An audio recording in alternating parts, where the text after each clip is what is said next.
పట్టడన్నం పెట్టడమే పరిపాలన అయితే, మెరుగైన వైద్యం ఇవ్వడమే పరిపాలన అయితే, బడుగు బలహీన వర్గాల ఆసరాగా భరోసాగా నిలవడమే అధినాయకత్వం అయితే, ఆ నాయకత్వానికి నిలువెత్తు నిదర్శనం తెలుగుదేశం పార్టీ నాయకత్వం.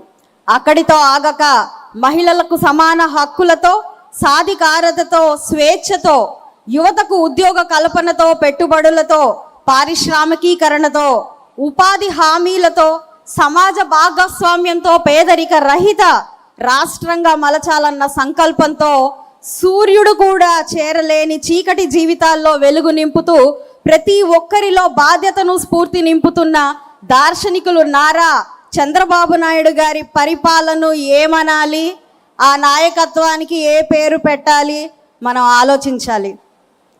అయితే నారా చంద్రబాబు నాయుడు గారి పరిపాలనలో అంతా సంతోషాలే, అభివృద్ధే, సంక్షేమమే. హ్యాపీ హెల్దీ వెల్దీ రాష్ట్రంగా మన ఆంధ్ర రాష్ట్రాన్ని తీర్చిదిద్దడమే ఈ సమాజం అనే దేవాలయంలో కొలువైన దేవుళ్ళు ప్రజలకు ఆయన చేయాలనుకుంటున్న సేవ.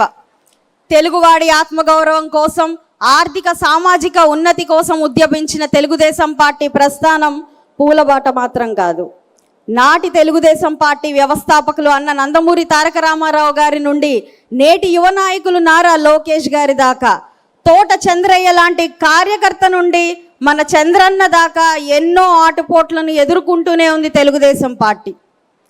అప్పుడే పుట్టి ముక్కుపచ్చలు కూడా ఆరని తెలుగుదేశం పార్టీ ఎదుర్కొన్న ఆగస్టు సంక్షోభం నుండి యువగలం పాదయాత్రకు దారితీసిన పరిణామాల వరకు ఎన్నో పోరాటాలు. మన తెలుగుదేశం పార్టీ ఢిల్లీ అహంకారాన్ని, మోసాన్ని చూసింది.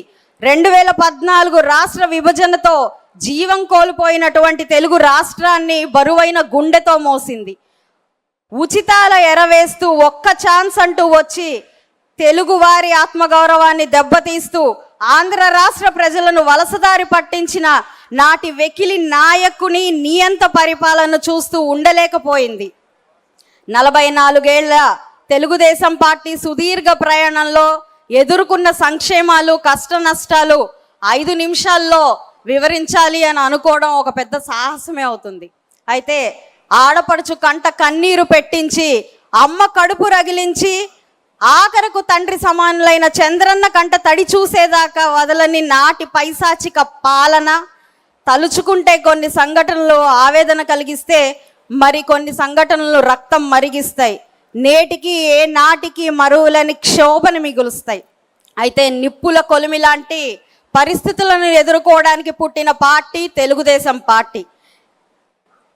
అధికార పీఠాల కోసం, పెత్తనం చేయడం కోసం ఏర్పడిన పార్టీ కాదు ఇది.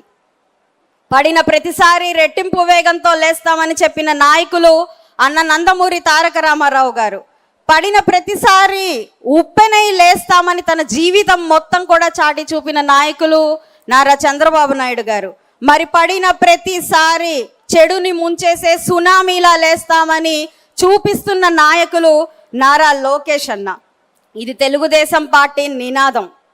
నేడు ఈ వేదికపై ఒక పాలిట్ బ్యూరో మెంబర్గా, ఎమ్మెల్యేగా కాదు, ఒక బడుగు బలహీన వర్గాల రజక జాతి ముద్దు బిడ్డగా, ఒక కార్యకర్తగా మీ ముందు నుంచొని ఒక మాట చెప్పదలుచుకున్నాను.